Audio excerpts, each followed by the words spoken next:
നമസ്കാരം. നമ്മുടെ മലയാളികളിൽ ഒരു പ്രമുഖനായിട്ടുള്ള ഒരു ബിസിനസ് പ്രമുഖൻ ഇന്നലെ മരണപ്പെട്ട വിവരം നമ്മളെല്ലാവരും അറിഞ്ഞിട്ടുണ്ടാകും. കോൺഫിഡൻസ് ഗ്രൂപ്പിൻ്റെ ഉടമയായിട്ടുള്ള ഡോക്ടർ CJ റോയി അവറുകളാണ് ഇന്നലെ, അതായത് അദ്ദേഹത്തിൻ്റെ ബിസിനസ് സാമ്രാജ്യത്തിൻ്റെ കോർപ്പറേറ്റ് ഓഫീസിൽ വെച്ച് ബാംഗ്ലൂർ വെച്ച് ഇന്നലെ ഉച്ചയ്ക്ക് ശേഷം സ്വയം നിറയൊഴിച്ച് ആത്മഹത്യ ചെയ്തിരുന്നു എന്നാണ് പറയപ്പെടുന്നത്. ഞാൻ 12 മണി കഴിഞ്ഞ് ഉറങ്ങും. ബിക്കോസ് ഇന്നത്തെ ദിവസം ഇന്നേ കിട്ടും. സോ ഇന്ന് ഞാൻ സെൻഡ് ഓഫ് ചെയ്ത് നാളെ കണ്ട് ഞാൻ ഉറങ്ങാറുള്ളൂ. ഇപ്പം നാളെ ഞാൻ പ്ലെയിനിൽ ഫ്ലൈ ചെയ്യണം. For example touch wood, the captain says that ഈ പ്ലെയിൻ ക്രാഷ് ആവുന്നു, ഞാൻ കരയില്ല, I will not do anything, ഞാൻ പങ്കുച്ച് കളിക്കും, I will be very happy. അതിനകത്തുള്ള ഒരു കാര്യം എന്ന് പറയുന്നത്, ആദായ നികുതി വകുപ്പ് ഇന്നലെ റെയ്ഡ് നടത്തിയിരുന്നു അദ്ദേഹത്തിൻ്റെ ബിസിനസ് സാമ്രാജ്യത്തിൽ. ബിസിനസ് സാമ്രാജ്യം എന്ന് പറയുന്നത് ചുരുങ്ങിയ കാലം കൊണ്ട്, ശരിക്കും പറഞ്ഞു കഴിഞ്ഞാൽ കേരളത്തിലും ബാംഗ്ലൂർ, സൗത്ത് ഇന്ത്യ, അതുപോലെ തന്നെ ദുബായ്, സിംഗപ്പൂർ, സ്ലോവേനിയ, അങ്ങനെ കുറേ അധികം രാജ്യങ്ങളിലായിട്ട് വലിയൊരു ബിസിനസ് സാമ്രാജ്യത്തിൻ്റെ ഒരു ഉടമയാണ് ഈ ഡോക്ടർ CJ റോയി എന്ന് പറയുന്ന കോൺഫിഡൻറ്റ് ഗ്രൂപ്പിൻ്റെ ഉടമ. അദ്ദേഹം ഇന്നലെയാണ് മരണപ്പെടുന്നത്. അദ്ദേഹത്തിൻ്റെ ബിസിനസ് കാര്യാലയങ്ങളിലെല്ലാം കഴിഞ്ഞ ഒരു മാസത്തിന് മുമ്പ് ഒരു റെയ്ഡ് നടത്തിയിരുന്നു. അവിടെ നിന്ന് കുറേ രേഖകളെല്ലാം പിടിച്ചെടുത്തിരുന്നു. കുറേ അധികം രേഖകൾ ഇദ്ദേഹത്തിൻ്റെ ലോക്കറിലുണ്ടായിരുന്നു. അപ്പോൾ ആ ലോക്കർ തുറന്നു കൊടുക്കാനായിട്ടുള്ളൊരു സാഹചര്യം ഇദ്ദേഹം ഇവിടെ ഇല്ലായിരുന്നു. ആ സന്ദർഭത്തിൽ ദുബായിൽ ആയിരുന്നു. അപ്പോൾ അദ്ദേഹത്തിനോട് ഇവിടെ വരാനായിട്ട് ആദായ നികുതി വകുപ്പുകാർ പ്രത്യേകമായിട്ട് പറഞ്ഞതിൻ്റെ അടിസ്ഥാനത്തിൽ ആണ് വന്നത് എന്ന് പറയപ്പെടുന്നു. എന്തായാലും ഈ 28-ാം തീയതി, 29-ാം തീയതി, 30-ാം തീയതി 3 ദിവസത്തെ റൈഡിനിടയ്ക്ക് 30-ാം തീയതി ഉച്ചയ്ക്ക് ശേഷം 3 മണിക്ക്, നമുക്കറിയാം ആദായ നികുതി വകുപ്പുകാർ റെയ്ഡ് ചെയ്യുന്ന സമയത്ത് ആ റെയ്ഡ് ചെയ്യുന്ന സ്ഥാപനത്തിൻ്റെ ഉടമയോ അല്ലെങ്കിൽ അവിടുത്തെ പ്രമുഖരായിട്ടുള്ളവരൊക്കെ ഒരു ബന്ധവസിലാക്കുന്ന രീതിയിൽ, ബന്ധവസ് മീൻസ് എന്ന് പറഞ്ഞു കഴിഞ്ഞാൽ ലോക്ക് ചെയ്ത് വെക്കുമല്ല, പക്ഷേ സ്വാഭാവികമായിട്ട് പുറലോകമായിട്ട് അങ്ങനെ ബന്ധപ്പെടാനുള്ള സാഹചര്യങ്ങളൊന്നും ഉണ്ടാവില്ല. മൊബൈലൊക്കെ എടുത്ത് വാങ്ങുക, കയ്യിൽ വെക്കും, അത്തരം രീതിയിലാണ് പൊതുവെ എല്ലായിടത്തും റെയ്ഡ് ചെയ്യുന്നത്. ആ ഒരു സാഹചര്യത്തിൽ ഇന്നലെ അദ്ദേഹം ഉച്ചയ്ക്ക് ശേഷം അദ്ദേഹത്തിൻ്റെ അമ്മയെ ഫോൺ ചെയ്യണം എന്ന് പറഞ്ഞുകൊണ്ട് അദ്ദേഹത്തിൻ്റെ പേഴ്സണൽ ക്യാബിനിലേക്ക് കയറി അവിടെ വെച്ചാണ് അദ്ദേഹത്തിൻ്റെ സ്വന്തം റിവോൾവർ ഉപയോഗിച്ച് നെഞ്ചിലേക്ക് വെടിയുതിർത്ത് മരണപ്പെടുകയാണ് ഉണ്ടായത്. അപ്പം ഇതിൽ വളരെയധികം ദുരൂഹതയൊക്കെ പലരും പറയുന്നുണ്ടെങ്കിൽ പോലും കൂടെ ടോട്ടലിൽ ഈ കാര്യങ്ങളൊക്കെ നോക്കുമ്പോൾ അദ്ദേഹം സ്വയം ജീവൻ വേണ്ട എന്ന് വെച്ച ഒരു രീതിയിലേക്കാണ് നമുക്ക് തോന്നിക്കുന്നത്. എന്തുകൊണ്ടൊക്കെയാണെന്ന് ചോദിച്ചു കഴിഞ്ഞാൽ, നമ്മൾ പറഞ്ഞല്ലോ, അതായത് ചുരുങ്ങിയ കാലം കൊണ്ട്, അതായത് ഈ കോൺഫിഡൻസ് ഗ്രൂപ്പിനെ പറ്റി പൊതുവെ അറിയാവുന്നവർക്കെല്ലാം അറിയാം, വലിയൊരു ബിസിനസ് സാമ്രാജ്യമാണ്. പക്ഷേ ചുരുങ്ങിയ കാലം കൊണ്ടാണ് അത് ഇത്രയും ഡെവലപ്പായി വന്നത്. ഏകദേശം കേരളത്തിൽ തന്നെ കുറേ അധികം പാർപ്പിട സമുച്ചയങ്ങൾ പണിതിട്ടുണ്ട്. ബാംഗ്ലൂരാണ് ഏറ്റവും കൂടുതലുള്ളത്, സൗത്ത് ഇന്ത്യയിൽ തന്നെ. അതുപോലെ തന്നെ ദുബായിലുണ്ട്, സിംഗപ്പൂരുണ്ട്, അങ്ങനെ പല സ്ഥലങ്ങളിലായിട്ടുണ്ട്. ലോകത്തിൽ തന്നെ ഏകദേശം 150ഓളം പാർപ്പിട സമുച്ചയങ്ങൾ ഈ കോൺഫിഡൻറ്റ് ഗ്രൂപ്പിൻ്റേതായിട്ടുണ്ട്. പിന്നെ മറ്റു പല ബിസിനസ്സുകളും ഉണ്ട്. അതുപോലെ തന്നെ അദ്ദേഹം 36-ാമത്തെ വയസ്സിൽ തന്നെ പ്രൈവറ്റ് ജെറ്റ് സ്വന്തമാക്കിയിട്ടുള്ള ഒരു വ്യക്തിയാണ്. ഇപ്പം 54-ാമത്തെ വയസ്സിലാണ് മരണപ്പെട്ടതായിട്ട് നമുക്കറിയാൻ കഴിഞ്ഞിരിക്കുന്നത്. നല്ലൊരു കുടുംബജീവിതവും മറ്റു കാര്യങ്ങളൊക്കെ ആയിരുന്നു. അദ്ദേഹത്തിന് ഭാര്യയും 2 മക്കളുമാണ്. മകൻ്റെ പേര് രോഹിത്, മകളുടെ പേര് റിയ.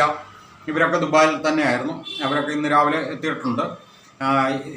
അതുപോലെ തന്നെ അദ്ദേഹത്തിന് വളരെയധികം വാഹനങ്ങൾ, അതായത് ലോകത്തിലെ ഏറ്റവും വില കൂടിയ വാഹനങ്ങൾ, റോൾസ് റോയ്സ് കാറ് തന്നെ 12 എണ്ണമുണ്ട്, ലംബോർഗിനി ഉണ്ട്, അതുപോലെ തന്നെ ഫെരാരി ഉണ്ട്, ബുഗാട്ടി ഉണ്ട്.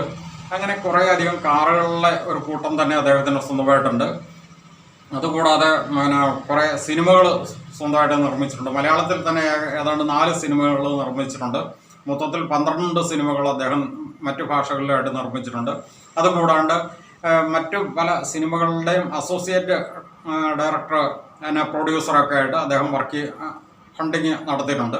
അങ്ങനെ വലിയൊരു ബിസിനസ് സാമ്രാജ്യത്തിൻ്റെ, അത് കൂടാണ്ട് കേരളത്തിലൊക്കെ മിക്കവാറും നടക്കുന്ന റിയാലിറ്റി ഷോകളുടെയൊക്കെ സ്പോൺസറായിട്ടും കൂടെ വരുന്നൊരു വ്യക്തി കൂടിയാണ് ഈ കോൺഫിഡൻറ്റ് ഗ്രൂപ്പിൻ്റെ ചെയർമാനായിട്ടുള്ള ഡോക്ടർ CJ റോയി എന്ന് പറയുന്നത്. അങ്ങനെ അദ്ദേഹത്തിന് വലിയൊരു ബിസിനസ് ഉള്ള സന്ദർഭത്തിലാണ് ഇന്നലെ അങ്ങനെ ഒരു സംഭവം ഉണ്ടായിരിക്കുന്നത്. അതായത് ശരിക്കും പറഞ്ഞു കഴിഞ്ഞാൽ കറക്റ്റ് 3 മണിക്കാണ് അദ്ദേഹം ക്യാബിനിലേക്ക് കയറുന്നത്. 3:10 അദ്ദേഹം മരണപ്പെട്ടതായിട്ടാണ് വിവരങ്ങളൊക്കെ കിട്ടുന്നത്. അതായത് ഒരു 10 മിനിറ്റിൽ തന്നെ ക്യാബിനിൽ കയറി അധികം താമസിയാതെ തന്നെ അദ്ദേഹത്തിൻ്റെ റിവോൾവറിൽ നിന്ന് അദ്ദേഹം സ്വയം നെഞ്ചിലേക്ക് വെടിവെച്ച് ആത്മഹത്യ ചെയ്യുകയാണ് ചെയ്തിരിക്കുന്നത്. അപ്പം ഇതിനകത്തുള്ളൊരു കാര്യം എന്ന് പറയുന്നത്, ഇദ്ദേഹത്തിൻ്റെ ഈ ബിസിനസ്സിൻ്റെ ഈ വളർച്ചയിൽ വളരെയധികം ദുരൂഹതകളാണ് ഇപ്പോൾ ഉന്നത തലങ്ങളിലെല്ലാം ചർച്ചയാവുന്നത്. കാരണം ഇത്രയും വലിയൊരു ബിസിനസ്മാനായിട്ടും അദ്ദേഹം തന്നെ പറഞ്ഞിട്ടുണ്ട്, അദ്ദേഹം മറ്റ് ബാങ്കുകളിൽ നിന്നോ എവിടുന്നും ലോണുകളൊന്നും എടുത്തിട്ടില്ല. ആ രീതിയിൽ സാധാരണഗതിയിൽ അതൊരു വലിയൊരു അത്ഭുതം തന്നെയാണ്. അപ്പോൾ അദ്ദേഹം സ്വന്തം അധ്വാനം കൊണ്ടുണ്ടാക്കി എന്നുള്ള രീതിയിലാണ് പറയപ്പെടുന്നത്. പക്ഷേ ഇവിടെ നമ്മൾ കുറേ കൂടെ കാര്യങ്ങൾ ഇതിനെപ്പറ്റി മനസ്സിലാക്കി വരുമ്പോൾ ചില ദുരൂഹതകളും കൂടെ ഇതിനകത്ത് അടങ്ങിയിരിപ്പുണ്ട്. അത് എന്തൊക്കെയാണെന്ന് ചോദിച്ചു കഴിഞ്ഞാൽ, ഇദ്ദേഹത്തിന് സ്ലോവേനിയ എന്ന രാജ്യത്തിൻ്റെ കോൺസുലേറ്റർ ജനറൽ അങ്ങനെ ഒരു പദവി ഇദ്ദേഹം നേടിയെടുത്തിട്ടുണ്ട്. സാധാരണഗതിയിൽ അത് ഒരു മലയാളിക്ക് അല്ലെങ്കിൽ അങ്ങനെ ഒരു ബിസിനസ്മാൻ അത്ര ഒരു പദവിയൊക്കെ നേടിയെടുക്കുക എന്ന് പറഞ്ഞു കഴിഞ്ഞാൽ വളരെ അപൂർവമായിട്ടൊക്കെ നടക്കുന്ന ഒരു കാര്യമാണ്. അത് എങ്ങനെ നേടിയെടുത്തു, എന്താവശ്യത്തിന് നേടിയെടുത്തു എന്നുള്ളതൊക്കെ അതിപ്പോൾ അദ്ദേഹത്തിന് മാത്രമേ അറിയുള്ളൂ, അല്ലെങ്കിൽ അദ്ദേഹവുമായിട്ട് ബന്ധപ്പെട്ട ആ ബിസിനസ് ഗ്രൂപ്പിനെ അറിയാവുള്ളൂ. സ്ലോവേനിയ എന്ന രാജ്യത്തിൻ്റെ കോൺസുലേറ്റ് ജനറൽ പദവിയാണ് അദ്ദേഹം വാങ്ങിയിരിക്കുന്നത്. അപ്പോൾ അത് എന്തിനാ വേണ്ടിയിട്ടാണെന്ന് ചോദിക്കുമ്പോൾ അത് ചിലപ്പോൾ ഒരു ബിസിനസ്സിൻ്റെ വേണ്ടിയിട്ടും കൂടെ കൂടിയായിരിക്കാം. നമുക്കറിയാം അങ്ങനെ ഒരു പദവി ഉണ്ടെന്നുണ്ടെങ്കിൽ ഡിപ്ലോമാറ്റ് ബാഗുകളൊക്കെ കടത്തിക്കൊണ്ട് വരാനുള്ള ഒരു സൗകര്യം കൂടെ ഉണ്ട്. അപ്പോൾ അതിനകത്ത് നമ്മളിപ്പോൾ നെഗറ്റീവായിട്ട് പറയുകയല്ല, ഒരു കാരണവശാലും ഒരു വ്യക്തി മരണപ്പെട്ട ആ ഒരു സന്ദർഭത്തിൽ ഇത്തരം കാര്യങ്ങൾ സൂചിപ്പിക്കുന്നതല്ല.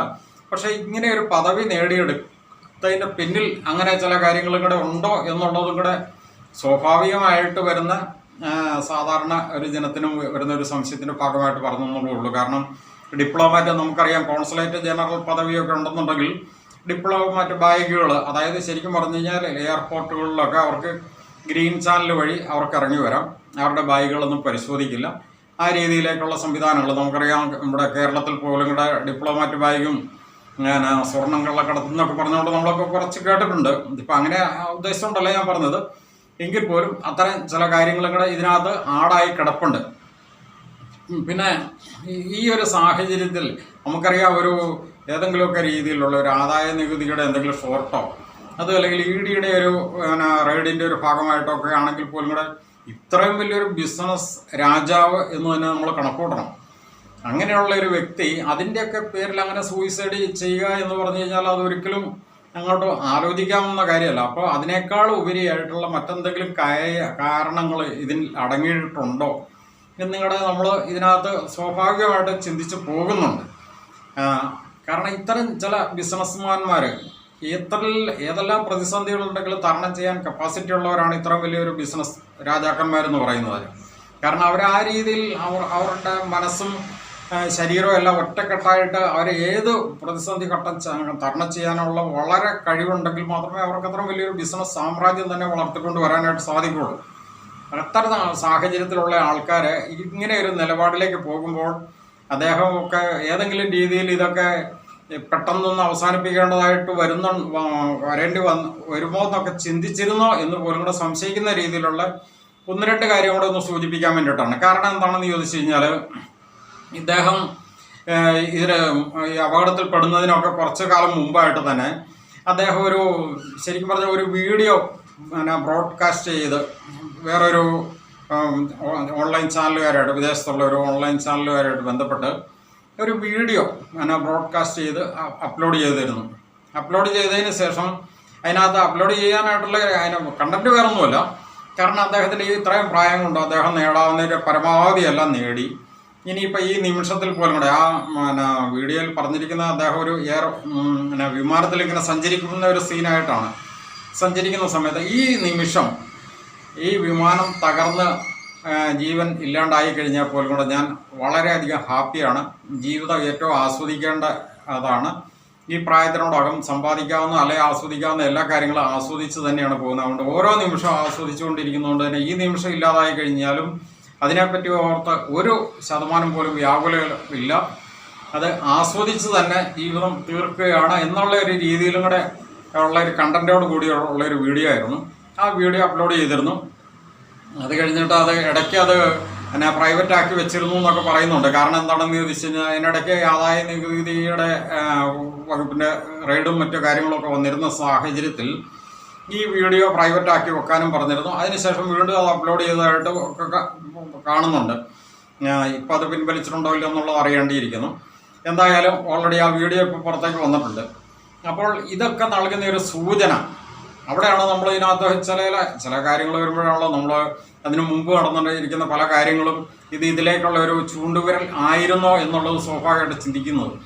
കാരണം ഇതൊക്കെ അദ്ദേഹം മുൻകൂട്ടി കണ്ടിരുന്നോ, ഇങ്ങനെ ഒരു പ്ലാനിങ് ഏത് നിമിഷവും തനിക്ക് എന്തെങ്കിലും സംഭവിക്കുക, അല്ലെങ്കിൽ താൻ ഏതെങ്കിലും രീതിയിൽ ഇങ്ങനെ ഒരു അപകടം ചിലപ്പോൾ സംഭവിച്ചിരിക്കും എന്നുള്ളത് മുൻകൂട്ടി കണ്ടിരുന്നോ എന്നുള്ളതും കൂടെ ഇവിടെ ഇപ്പം ഇത്തരം വീഡിയോ വന്ന സാഹചര്യത്തിലാണ് അദ്ദേഹം തന്നെ ഞാൻ വീഡിയോ ബ്രോഡ്കാസ്റ്റ് ചെയ്ത് അപ്ലോഡ് ചെയ്തിരുന്ന ഒരു കാര്യമാണ്. വിദേശത്തുള്ളൊരു ഓൺലൈൻ ചാനലുകാരെ കൊണ്ട് ചെയ്യിച്ചൊരു കാര്യമാണ്. അപ്പോൾ ഇതിൽ നിന്നൊക്കെ മനസ്സിലാക്കേണ്ട ഒരു കാര്യം എന്ന് പറയുന്നത്, ഇത്തരം എന്തെങ്കിലും ഒരു ദുസൂചന അദ്ദേഹത്തിൻ്റെ മനസ്സിലുണ്ടായിരുന്നോ എന്ന് പോലും കൂടെ നമ്മൾ സംശയിക്കേണ്ടിയിരിക്കുന്നു. എന്തായാലും ഒരു മരണപ്പെട്ട ഒരു മനുഷ്യൻ, നമുക്കറിയാം മലയാളികളിലെ ഏറ്റവും ഒരു അഭിമാനമായിരുന്നു. ശരിക്കും പറഞ്ഞു കഴിഞ്ഞാൽ അത്രയും വലിയൊരു ബിസിനസ് സംരംഭകൻ എന്ന് പറയുന്നത് ഒരു ബിസിനസ് പ്രമുഖനാണ്. നമുക്കറിയാം ഈ അടുത്ത കാലത്ത് പോലും വളരെ കുറച്ച് കാലമായുള്ളൂ ഇദ്ദേഹത്തെക്കാളും വലിയൊരു ബിസിനസ്മാൻ നമ്മുടെ മലയാളികളുടെ അഭിമാനമായിരുന്ന കപ്പൽ ജോയി എന്നാണ് അറിയപ്പെടുന്നത്. അതായത് കേരളത്തിലെ ഏറ്റവും വലിയ കൊട്ടാരം വീട് പണിതിരിക്കുന്ന വയനാടുകാരനാണ്. അറക്കൽ പാലസ് എന്നാണ് അറിയപ്പെടുന്നത്.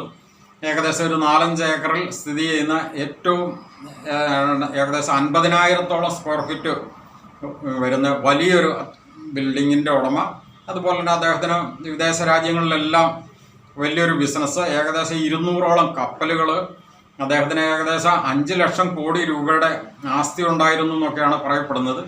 അദ്ദേഹം ഇതുപോലെ തന്നെ ഒരു സുപ്രഭാതത്തിൽ ഒരു 14 നില ബിൽഡിങ്ങിൽ നിന്നും സ്വയം ചാടി ആത്മഹത്യ ചെയ്യുകയാണ് ചെയ്തത്. വിദേശത്ത് വെച്ചാണ് ഉണ്ടായത്. പലരും അറിഞ്ഞിട്ടുള്ളൊരു കാര്യമാണ്. ഞാൻ ഇതിൻ്റെ കൂടുതലും ആഡ് ചെയ്ത് പറഞ്ഞെന്നുള്ളൂ. അതിനകത്ത് ദുരൂഹതകളൊന്നുമില്ലായിരുന്നു. കാരണം അദ്ദേഹം സ്വയം ചെയ്ത കാര്യം തന്നെയാണ്. കാരണം അദ്ദേഹത്തിൻ്റെ മകനൊക്കെ കണ്ടുകൊണ്ടിരിക്കുകയാണ്. അദ്ദേഹത്തിൻ്റെ ഒരു ബിസിനസ് സുഹൃത്തിൻ്റെ വീട്ടിൽ ചെന്ന് സംസാരിച്ച് ഇദ്ദേഹവും മകനുമായിട്ട് ചെന്നിരുന്ന് സംസാരിക്കുന്നതിനിടയ്ക്ക് അദ്ദേഹം സിറ്റ് ഔട്ടിൽ നിന്നും അല്പം മാറി ബാൽക്കണിയിലേക്ക് എവിടെയോ വന്നിട്ട് ഒന്ന് സിഗരറ്റ് വലിക്കാനോ അങ്ങനെ എന്തോ എന്ന് പറഞ്ഞ് മാറിയിട്ട് അവിടെ നിന്ന് എടുത്ത് 14 നിലയുടെ മുകളിൽ നിന്ന് താഴേക്ക് ചാടി സൂയിസൈഡ് ചെയ്യുകയാണ് ചെയ്തത്. കപ്പൽ ജോയി എന്നാണ് അറിയപ്പെടുന്നത്.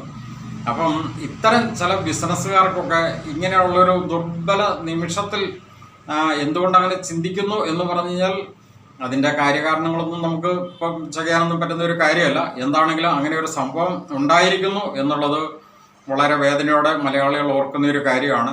കാരണം ഇത്രയും വലിയൊരു ബിസിനസ് രാജാവിനെ പോലെയൊക്കെ ഉള്ളവർ ഈ രീതിയിൽ ജീവിതം പെട്ടെന്ന് ഒരു നിമിഷത്തിൽ അവസാനിപ്പിക്കേണ്ടി വരുമ്പോൾ അതിൻ്റെ പിന്നിൽ ഒളിഞ്ഞിരിക്കുന്ന ദുരൂഹതകളും എന്തൊക്കെയാണെന്നുള്ളത് ഇനിയും കണ്ടുപിടിക്കേണ്ടിയിരിക്കുന്നു. ഏതായാലും നിങ്ങളുടെയൊക്കെ അഭിപ്രായങ്ങളും മറ്റു കാര്യങ്ങളൊക്കെ കമൻറ്റ് ബോക്സിൽ എഴുതുക. ഏതായാലും വിവരമൊന്ന് പറയാൻ വേണ്ടിയിട്ടാണ് ഈ വീഡിയോ ആയിട്ട് വന്നത്. എല്ലാവർക്കും നന്ദി.